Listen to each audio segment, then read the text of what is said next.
In today's YouTube video, I am testing out PYD Life's Hydro Sublimation pattern paper. These are rolls of sublimation sheets with different patterns. PYD Life gifted these to me to try out. I'm using the red leaves and the green leaves patterns.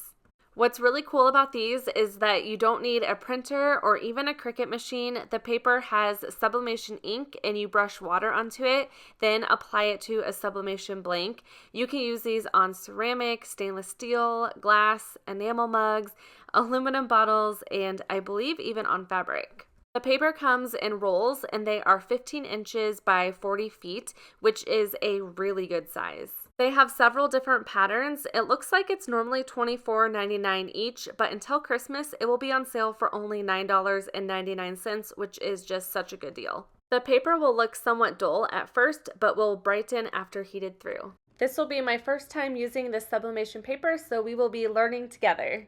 First, I'm going to be sublimating on a 40-ounce tumbler. It looks like you can make 38 of these 40-ounce tumblers with one roll, so that is really good. The package comes with 2 tumblers, and what I think is really cool about these is they remind me a little bit of the Stanley cups.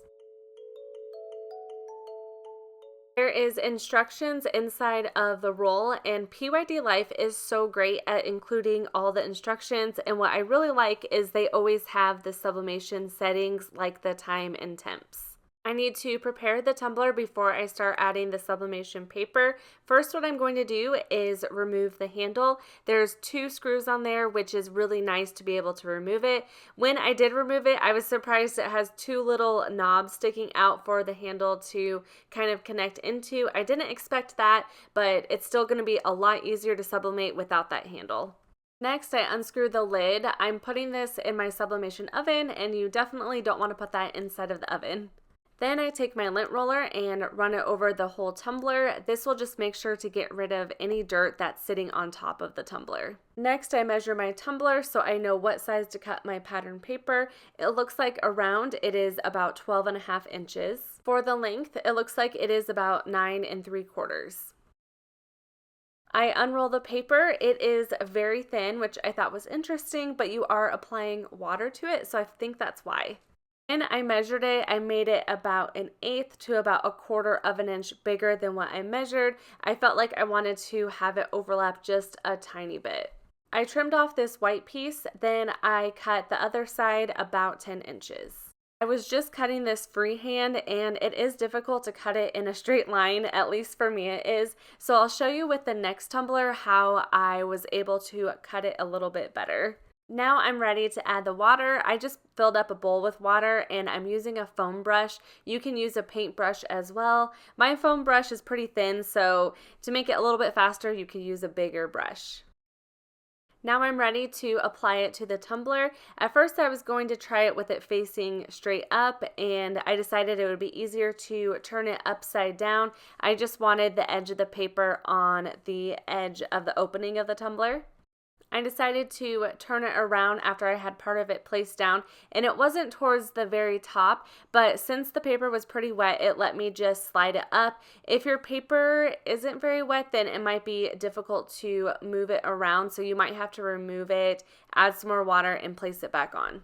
Here I'm trying to piece it together at the seam, and I definitely cut it a little bit too wide. I would pretty much go with what the dimensions are. I wouldn't go too much over because I definitely did for this one. This part I wasn't really sure how to make it work because it bends down. It's not completely straight. So I decided just to start pressing it in even though it was pretty wrinkled. But you can see at the top I just did not have it cut short enough, which was definitely making it more difficult.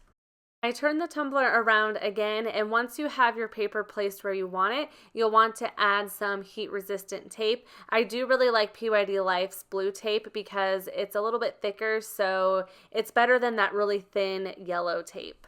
I tape it all around the top to make sure the paper is nice and secure.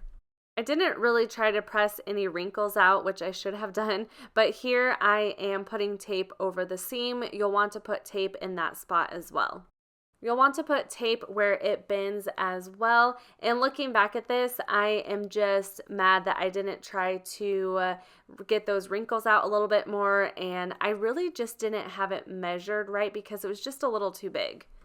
The last part that I would add tape is at the very bottom. I would make sure that is secure as well.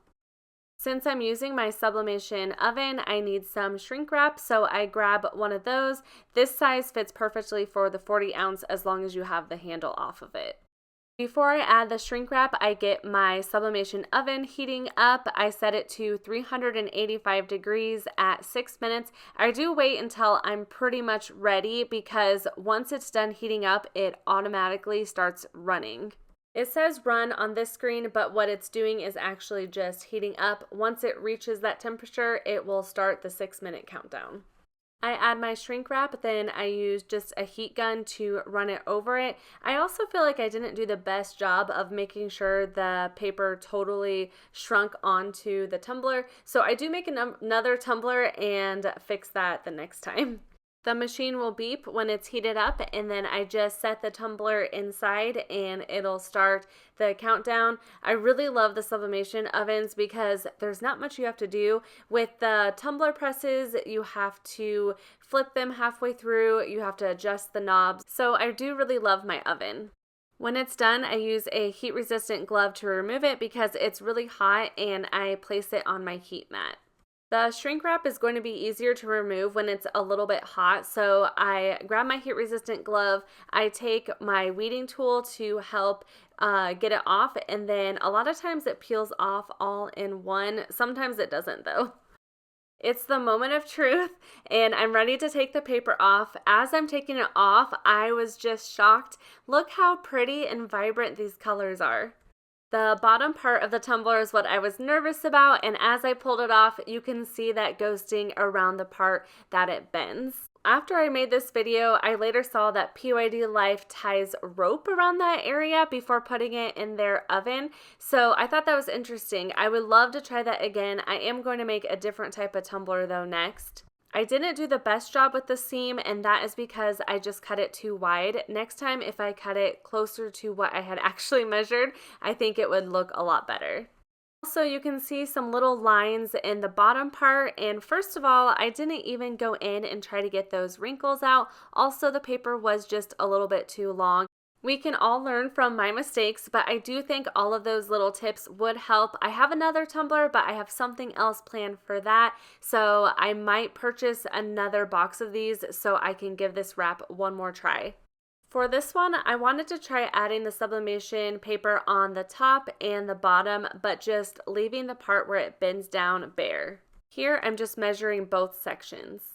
This time I decided to place my self-healing mat underneath the paper, and it has measurements on it, so it makes it easy to know where I want it to cut. I also decided to make it a little bit bigger once again, but that's because I'm going to be using a paper cutter to make sure that it's nice and straight. First, I use the paper cutter to trim off that white piece. Then I pull open that tab and I can measure it exactly and make sure everything is nice and straight. This is going around the tumbler, and I cut it at 11.5 inches, even though it's measured at 12.5, because I'm not going to have it go under the handle. For the other side, I want it to be 5.5 inches, so I just place it at the 5.5 inch mark line. I then cut it, and you can see how I'm not great at the scissors. It's not cut straight, but once I cut it with the paper cutter, it's nice and straight. You can see it's cut at 11.5 inches and 5.5 inches, which is exactly where I wanted it to be. I did cut the bottom piece off camera, and while I was applying the water, I decided I just really don't think I would like how it would look, so I decided I am just going to do the top piece. Once the water is applied, I place the sheet on the tumbler, and I just kind of randomly set it on there and realized it wasn't lining up with where the handle is, so I ended up taking it off and starting the edge at the handle, and that worked a lot better. As you can see, I had to lift it off a few times just to kind of get it where I wanted it to be. Once I finally got it lined up kind of where I wanted it, then I was able to slide the paper around on the tumbler. After that, I pressed the paper down and made sure I had all the wrinkles out. I definitely did not do a good job with that with the last one, and even here I picked up the paper a little bit since it was going to be easier to do it that way.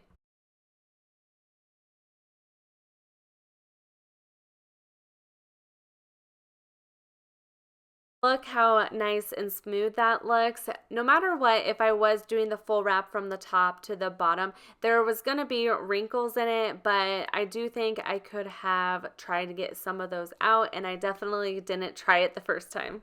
Here I'm just adding tape to all the same spots. I do it at the top, the seam, and the bottom.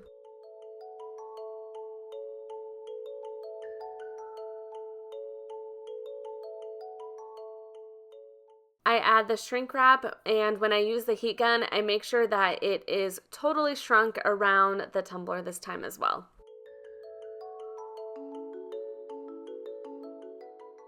Then I place it in the oven with the same temperature and time and let it run down inside there. Then I remove the shrink wrap and the paper. It's looking so pretty. I am going to add the handle after this, and then I will show you a close-up of how it turned out.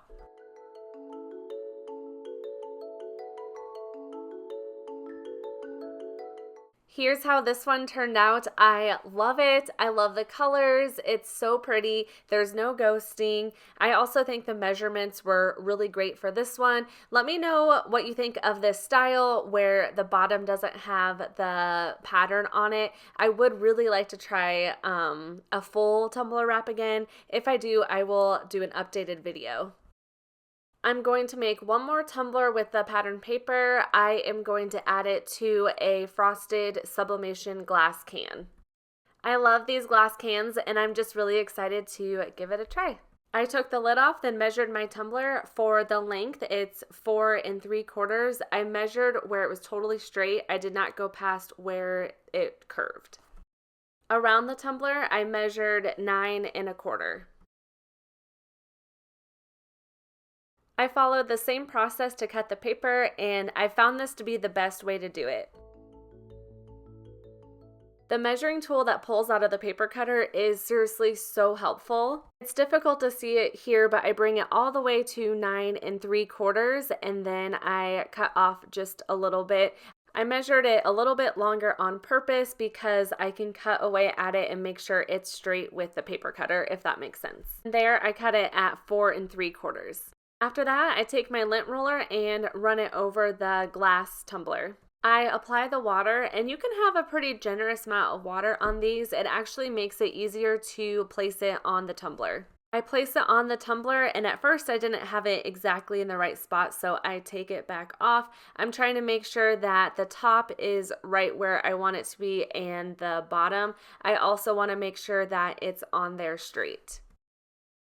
Then I start wrapping it around the tumbler. I make sure that it's nice and flat. And once the two edges meet, you can see it's off just a little bit. So I do go back and lift it up a tiny bit, and that worked really well. Did overlap just the tiniest bit, but it looked okay. It wasn't too much, so I think it'll be fine. I go in and smooth out any wrinkles that I see. Then I add my heat resistant tape, and once again, I add it to the top, bottom, and the seam. I could see on the bottom a few pieces were lifted up, so I just made sure to press it all down so it was nice and flat on the tumbler. For my time and temp, I do 365 degrees at 6 seconds. The shrink wrap I was using for the 40-ounce tumblers was a little too big, so I found a different one. You want the shrink wrap to somewhat fit the size of your tumbler.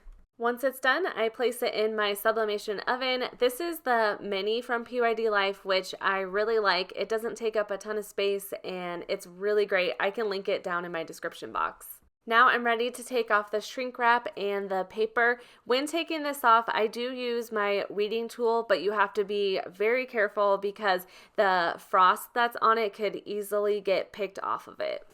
This is my favorite but also most exciting part, and look how this turned out. Oh my gosh, it is so beautiful. It looks so awesome on this frosted tumbler.